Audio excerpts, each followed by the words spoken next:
Hey guys, it's Mrs. Shefcheck here, and today we are going to look at how we can model the distributive property with algebra tiles. By the end of the video, we're hoping that you can apply the distributive property to simplify algebraic expressions. And algebraic expressions are those that have variables within them. So we've done the distributive property before with constants. Now we're going to do it with some variables. It's really helpful to use the distributive property for mental math. You've probably seen some of your teachers model this in class before. If I'm doing 6 times 43, a lot of times I say, think of that as 6 times 40 and 6 times 3, and then add them together, right? So we get 240 plus 18, and that's 258. That's an example of using the distributive property. We're distributing the 6 to both the 40 and the 3. All right, in the same way, you might use the distributive property with subtraction. If I see 7 times 99, I might use this to make like a mental math estimate here. And I'm going to say, well, I'm thinking of that as like 7 times 100 minus 1. All right, because 100 minus 1 is 99. So I could say, well, 7 times 100 is 700. And then I'm going to take away 7 times 1, which is 7. And so I end up with 693 as my product for 7 times 99. That is one way that we've used the distributive property already. Now let's see how the distributive property can help us simplify this algebraic expression. So over here I have 3 times x plus 2, or 3 times the quantity x plus 2. And the way I'm actually going to picture this is I'm looking at this as 3 groups of x plus 2. And so I've got my algebra tiles, and I've got one group of x plus 2, right? So that's what I built here. I built what was in the parentheses. But now, because the 3 is outside of the parentheses, that means I have 3 groups of that same exact thing. So I'm just going to copy and paste here. So there's 2 groups of x plus 2, and here's the third group of x plus 2. All right, so as you can see here, I built 3 groups, and each group has x plus 2 within it. Well, now if I want to simplify this, what I can do is combine my like terms. I'm going to bring those common tiles together, those same tiles, right? Because what we're really doing here, remember, is we're combining our like terms. And when I look at this, then I count up how many x's do I have and how many 1's do I have. And at looking at this, I see that I have 3 x's and I have 6 unit tiles. And so to write my expression over on the right-hand side here, I'm going to say I had 3 groups of x plus I had 3 groups of 2, which is 6. This right here is my simplified expression. That's using the distributive property.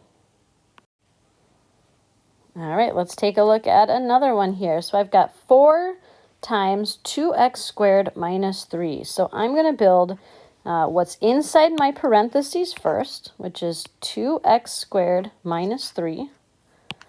And so I'm going to take this, I'm going to go, here's 2x squareds. And then minus 3, remember, is 3 negatives, because that's the same as plus negative 3. And I could have rewritten that as plus negative 3 if I wanted as well. So there's one group of 2x squared minus 3. But now I need another group of 2x squared minus 3. And another group of 2x squared minus 3, and another group of 2x squared minus 3. I'm going to take advantage of my copy and paste feature here. All right, so as you can see, I've now got 4 groups, 1, 2, 3, 4, and each group has 2x squared plus negative 3. All right, and so the way I'm going to show that over on the right-hand side here is I'm going to say I have 4 groups of 2x squared, right? I distributed that. And I have 4 groups of negative 3. So I can say minus 4 times 3, or I can say plus 4 groups of negative 3. Maybe I should have done this instead, plus negative 3 up top. All right, so then I just count up what I have as my total tiles here, and I see that within my algebra tiles, if I group all these like ones together, how many x squareds do I have? Well, I have 8 x squareds. And then I have plus negative 3, 6, 9, 12. So I can say plus negative 12, or I could have said 8x squared minus 12. That's how I'm going to leave my simplified expression. All right, let's try another one. This time we have 3 terms within our parentheses, but you'll see the process is still the same. I'm always going to start by building what's inside those parentheses. And so I have, oopsies, hold up. I've got 2x, and I've got minus y. Now remember, that's the same as plus negative y, or you can just do a red y tile. So I move it over. There's my negative y, and then plus 1. So that is 2x plus negative y plus 1. Now I have that 3 times. So I've got a second group of 2x plus negative y plus 1, and a third group of 2x plus negative y plus 1. Now let's pull our like tiles together, or at least look at them together. I'm looking and I have 6x, right? Because I have 2 groups of 3x, so that's 6x over here. 3, 4, 5, 6. Then I have 1, 2, 3 negative y's, so I'm going to go minus 3y, or I could have said plus negative 3y. And then I've got 1, 2, 3 unit tiles. Right, so 6x minus 3y plus 3 is my simplified expression. All right, now it's your turn. I want you to pause the video and try to simplify these 2 expressions using the distributive property. I encourage you to use tiles, but if you can do it without, that's all right as well. Push play when you're ready to check. All right, on this first one, I've got 2 groups of 5x, so that's going to give me 10x, plus I also have 2 groups of 1. So that is just 2. So my first expression simplifies to that, 10x plus 2. On my second one, I have 3 groups of negative 2y. So that is negative 6y. And then I've got plus. And then I've got 3 groups of 5. So that is 3 times 5, or 15. And there's my simplified expression for the second one. The final thing we're going to take a look at is what happens when we have a negative in front. These would be ones that would be really tricky to build with tiles, so you'd have to take what we've learned in class and extend it to include negative numbers. So at this first example, I'm looking at this, and I've got negative 2 times x, right? Negative 2x, and then my plus. I'm just going to kind of bring that over here. And then I've got negative 2 times 6, which is negative 12. So I can leave that as negative 2x plus negative 12, or I can rewrite it as negative 2x minus 12, because we know adding negative 12 is the same as subtracting 12. All right, now on my second one, you're going to notice I have a negative in front of my parentheses. You're going to see this quite a bit in math.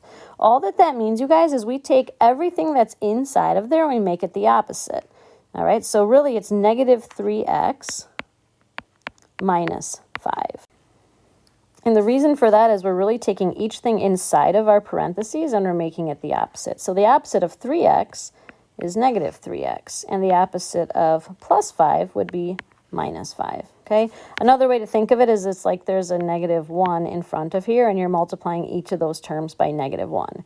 Negative 1 times 3x is negative 3x, plus negative 1 times 5 would be negative 5.